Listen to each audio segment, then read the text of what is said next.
Let's talk about Hip-Hop Week MKE 2025. How did it start? And what is the significance? Because it's historical, and you know what I'm saying? It's a history-making situation, and it started right here in Milwaukee. Yeah, it's historic and it's from its inception. Yeah. So it's yours now. Go. 2018, Khalif and I were, because Khalif is a huge hip-hop head. He goes to all of the concerts all across the country. He was even working on a board game at this time. And so we were in D.C., and Khalif and Russ, we were in D.C. for a conference, and Khalif and Russ were rooming at the time, and Khalif didn't know who I was at that point. Khalif's a little younger, so he didn't know who I was at that point, and so he kept telling Russ he wanted to battle me, because Russ was telling him, you don't want to rap with Dame. Dame really raps. So we start rapping, we start battling. He says his rap, I'm like, okay, that's cool. Then I do my little freestyle, and he's like, oh, you can rap. You rap for real, for real. I was like, yeah, brother, I do this. And so ever since then, we had built up a relationship around hip-hop. And as Khalif came up with this idea, he was like, man, everybody was doing some type of festival or something, right? We had the Big Clean, the Big Serve. Malele and them had, Bronzeville. And so Khalif was like, I want to do something. But I want it to be true to what I do. And he was like, he hit me up like, I want to do Hip-Hop Week.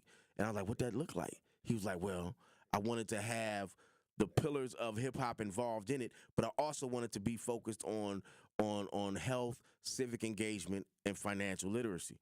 And I said, I bet, let's do it. And so ever since 2018, we have been working towards creating this Hip-Hop Week, and what you see now is the culmination of 7 years of work. And in the first one, we worked out some kinks, we did some things, and it was like, okay, this is how we do it. This is what we're gonna do. We want to make sure we cover all the bases.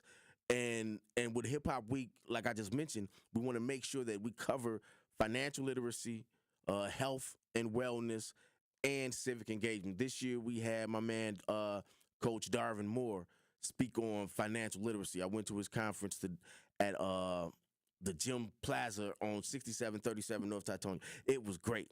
I hear financial people talk, and a lot of times I'm like, that don't apply to me, because they speaking on a level for people that have already got their stuff together. Right. Or they haven't gotten anything together, right? But the way he was dropping it on me was so beautiful, and even I took something from it. Then you had, with the health, we had the Spin MKE stuff, where people early in the morning could go spin and do the cycling with the DJ there. And then we had the Fear MKE run, which that's the video I sent you, Andrew, is the Fear stuff, where on Saturday, which was one of the best events, people came out and they ran a mile or walked a mile or whatever. I say all of that to say the mayor showed up. Everybody showed up. And then I say all of that to say we had the civic engagement where Dawn Blagrove from North Carolina, who works with Benjamin Crump, came up here and talked about the 14th Amendment and how it affects black people. So what we did with Hip Hop Week and how it has evolved is it's not just concerts. And people be like, oh, they're paying all these people to come. No, it's not just concerts. We have stuff that is worth your while to come check out. Everything, and at the evening, we're going to have a concert because it's hip-hop. And we're going to have all types of hip-hop. We're not just going to have the conscious backpack hip-hop. We're going to have all types of hip-hop covered. We're going to have breakdancing. We're going to have DJ classes like we had this year. We're going to have all the 5 pillars of hip-hop covered, but we're also going to have financial literacy, health and wellness, and civic engagement. And that's it. That is it. Because again, a lot of people talk about hip hop but don't know the history of it, and the different styles. You get what I'm saying? So when you understand the pillars and the education that Hip Hop Week MKE 2025 gives, and just like when we had one of the legends or lords of the underground. You feel what I'm saying? And to show how he excelled to an elected official. He's an elected official. You feel what I'm saying? So again, and then even though he wasn't scheduled to do any performing, I had him performing right there in City Hall. I started playing his music, and I know how you are when you are an artist. It's like, that's okay. the same thing with Greg Nice. Yeah. Greg Nice was here Saturday at the Lee Alexander's upstairs in Brownstone, and he was selling his called what is it called? It's called sticks. It's butter sticks. Okay. His cigars. Okay. But he was just up there supposed to be chilling, hanging out with everybody, right, in this small, intimate environment. He saw a microphone, picked up the microphone, and gave us a show, and that's hip hop. Yeah. What we're doing with the vehicle of hip hop is the vehicle, and through hip hop, we're delivering all these different aspects of what our lives may need in that moment. You may need financial literacy. Come check it out. You may need to know about civic engagement. Come check it out. You may need some health and wellness in your life. Come check it out. So shout out to Matt Talbot. Shout out to the Bucks. Shout out to everybody to We Energies. Shout out to everybody who donated to Hip Hop Week. Shout out to Alderman Khalif, former Alderman Khalif Rainey, who this is his brainchild. Shout out to Alderman Russell Stamper, who took it up because I was a part of it from the beginning. And Russ is like, Day, we're gonna take this over. This y'all baby. I don't want it to die. I'm like, well, we need you to take it over. And he stepped up, and he's always been a part of it because Russ's thing has been the financial literacy, and that's his baby. Right, and so he made sure that every year we had someone that was viable in that, because that ain't Khalif and I's hip hop. I'm hip hop. Khalif is he goes out, and through his travels he meets all of these people, right? And so he brings back their information to me, and now he's like, dang, I want to book this person, let's do it. Right. You know what I'm saying? And because I speak that language. Yes, sir. I can talk to him, yes, and we can work it out. Wham, wham, wham. And they trust me, they trust him, and they come. And this year we had the clips. We had the clips. They was brilliant. That show was crazy. First time reuniting. You know what I'm saying? So that was historic in itself. And coming back here, it's been decades since they were back here.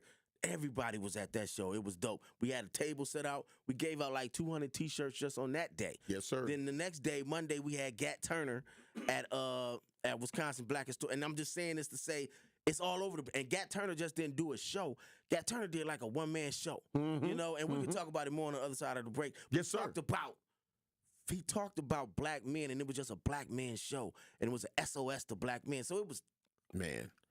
And yeah, so we got to get ready to take care of some bills. We're going to hear more about recapping Hip-Hop Week MKE 2025. I'm already excited about 2026.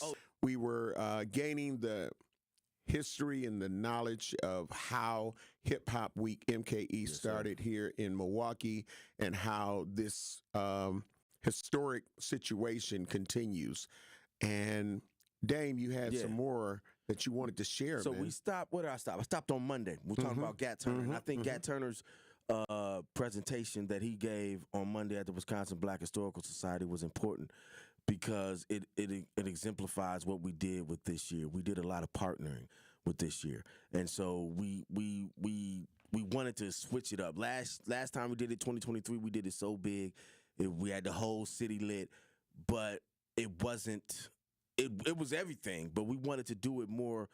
We wanted to highlight more of what already is in the city.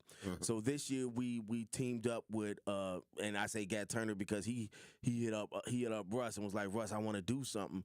And then Russ was like, okay, holla at Dame. So me and Gat came up with his one-man show where he was rapping and doing his performances, but he was also teaching and speaking to black men. It was a men-only show, and he was speaking, and it was well attended, and he was speaking to black men. So that's what type of things we are doing with Hip Hop Week. It isn't just performance; it's just to be performing. It's something to be done and something to be said. So this year, the goal was to partner with other people. So we partnered with The Rave. We partnered with Breaking and Entering. We partnered with True School. We partnered with Spin MKE. We partnered with Fear MKE. We did a lot of partnering so that we could highlight things that are already taking place in That's the right. city and bring them more exposure and bring them more, whatever the case may be, via our resources through Hip-Hop Week. Collaboration is so important. Right. And if more people understood the power of doing that, and it's just like when I collab with my nonprofit, Homer Blow Foundation, Inc. nonprofit, again, if we can partner up, if we can collaborate, we will get more done, more accomplished. And the people, which is who we are reaching out to, will get that experience. You know what I mean? They'll get an even greater experience because it's not one entity fighting against another entity. It's like all of the 6 million book bag giveaways. Yeah. It's like, how about doing one on the south side, one on the north side? You get what I'm saying? As opposed to just, you know. But then who gets the credit? And see, that's the thing. And that's the problem. That's the problem. And so what it was with Hip Hop Week and Hip Hop Week is my baby. And I love hip hop and I don't make a lot of money from this stuff. I don't get any extra money. That's why I couldn't wait for you to talk about it. Yeah, I do it because I wanted to make sure that as a legend in Milwaukee hip hop, as I'm accepting that title, that it went off the way it was supposed to be and it was represented the way it's supposed to be. Hip Hop Week is the only municipal sanctioned Hip Hop Week event in the country. There's no, you can go, it's not done in New York, it's not done in LA, it's not done in Chicago, and there's nothing against those cities. I'm just saying these have always been hubs for hip hop, but it's not done in any of those places.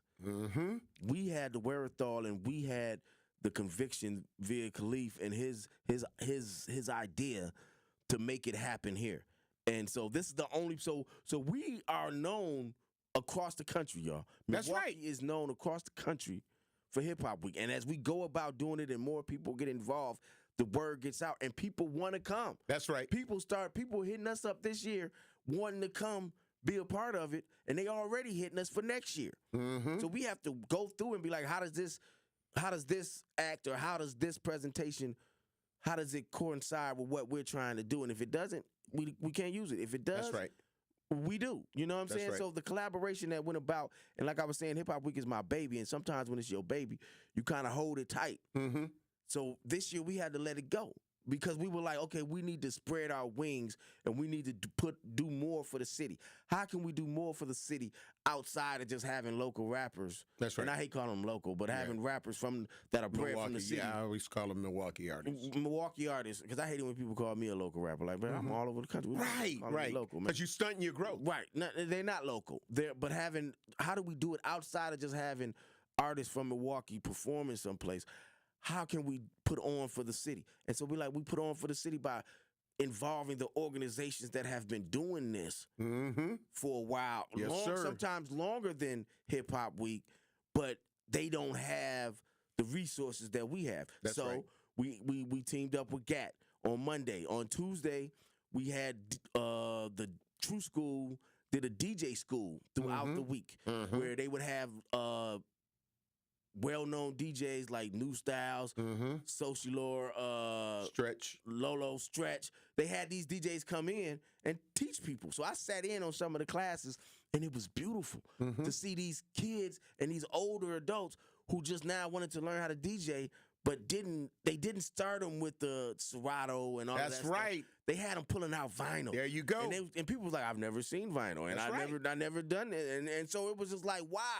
So it's making an impact in that regard. Then so they did that from Monday to Thursday. So we partnered with them, and that was beautiful because we should have been partnering with True School before. And now I take the blame for that probably because, like I said, it's my baby, and I didn't want to have a bunch of people in the kitchen while we was putting it together. I got you. But now it's to the point where it's already solidified. So let's get everybody involved. So True School is involved. My brother Fidel over there. Yes, sir. They do a great job over there. Then Wednesday we started it off with the Tuesday we had Breaking and Entering do a beat battle. Now they've been doing beat battles in Milwaukee since 2015. They've been doing them at the Jackalope and places like that, smaller venues, right? And they did it. They were a part of Hip-Hop Week in the past and did it on their own. And we were like, nah, we're gonna support it. We're gonna put the resources behind it. So this year we brought in Ninth Wonder to judge the beat battle on Tuesday. It was great. It was at the Cooperage. We had to go through hell and high water to get this man here because of the city's new rules and stuff. But we did it. Everybody loved it. He had a great time. He's like, man, when y'all bringing me back? I need to do an R&B something because they love the R&B. So that's what I'm saying. It's like, yes, sir. So then we did that with them. They were happy, but that wasn't it. That was just the semifinals. We had the finals the next night at the Rave, and that was Benny the Butcher and Kia the Rap Princess. Yeah, she opened up for Benny the Butcher. She did a great job. A magnificent job. That's why I booked her. She's amazing. I saw her one time at Summerfest, and this is what I'm saying. So all throughout the year, I see stuff, and I'm making a mental note. I saw her at Summerfest, like, oh, I'm gonna book her. She'll tell you, man, that I supported her when she started her career. Right. You feel what I'm saying? And I believed in her. I saw the talent in her. Put her music in rotation, regular rotation on the radio, man. And that's what we need to do more of. And that's what I was trying to do this year. That's right. Hip-Hop Week. And even with dedicating the Hip-Hop Week to OG Tweezy and my brother Twan Mack. And I say that to say Twan Mack was a supporter of Kia the Rap Princess at a level I didn't even know. But so when I booked her, I told her this later on. I was like, maybe Twan was whispering in my ear. Because when she got up there, the last song she did was featuring my brother. You know what I'm saying? So so it was like, yes, sir. Twan was whispering in my ear. Yes, you got sir. to book Kia. And Yes, that's the type of love we have via this hip-hop stuff. So they did a whole bigger stage. The Rave and the Cooperage, thousands of people. It went off without a hitch. It was beautiful, right? That was that Wednesday was crazy. Wednesday was crazy. And then Thursday we had the spin. Wednesday we had the spin class in the morning. Shout out to DJ Meg Nice who did the spin class. That was the health stuff. Then Thursday was the financial guy. I talked about it already. Darvin Moore. He snapped. It was great. It was at the Gemstone Plaza. And like I said, a lot of times those cats just be covering stuff, and I'm like, okay, whatever. No, Darvin snapped. Coach Darvin snapped. Yes, sir. And then Friday we had another spin class, and then we had Cypress Hill, Lupe, and Atmosphere at the Rave. We went up, we set up, we put out our T-shirts. This is around the time I started getting sick. Shout out to my volunteers, Maya, Lorraine, my man Izzy, my little cousin Man. One of the DJs from True School came, and she was just learning. She was so appreciative that we did the True School stuff. She's like, I'm going to come help y'all and volunteer. That's right. So it was beautiful. So Saturday, though, was the big day. We had, and that's the video I sent him, we had the Fear MKE run where the mayor showed up. We had like 60, 70 people show up to go running because of hip-hop. Hip-Hop and Fear MKE. They was already doing this. They've been doing this for years. And it was like, and Renell, shout out to Renell, and he was like, bro, nobody really wants to partner with us. And this is the first time that somebody partnered with us. And you see out of success. And I was like, bro, you my brother. I see y'all out here running. That's right. Let's get it. That part. And so we did that. Then we had the civic engagement. That went off without a hitch. Then we had Greg Nice, and we had the breakdance battle. Oh, you should have seen these kids out here breakdancing. Man. It was beautiful to see. Yes, sir. And I say all of that to say the week encompassed everything. You see how excited I am about it? Yes, sir. I loved it so much, it took my health for a week. I gave my health to it, but it was beautiful. So shout out to everybody that came to a show. Shout out to everybody that reposted something. Shout out to everybody who told somebody to come, who spoke about it, who loved it. And next year is going to be even bigger and better because we're already working on it. That part. And the financial literacy part is so important because when you think about a lot of our true old school legend hip-hop artists, a lot of them, they weren't on the financial literacy part, and they are working at restaurants and different box stores and things of that nature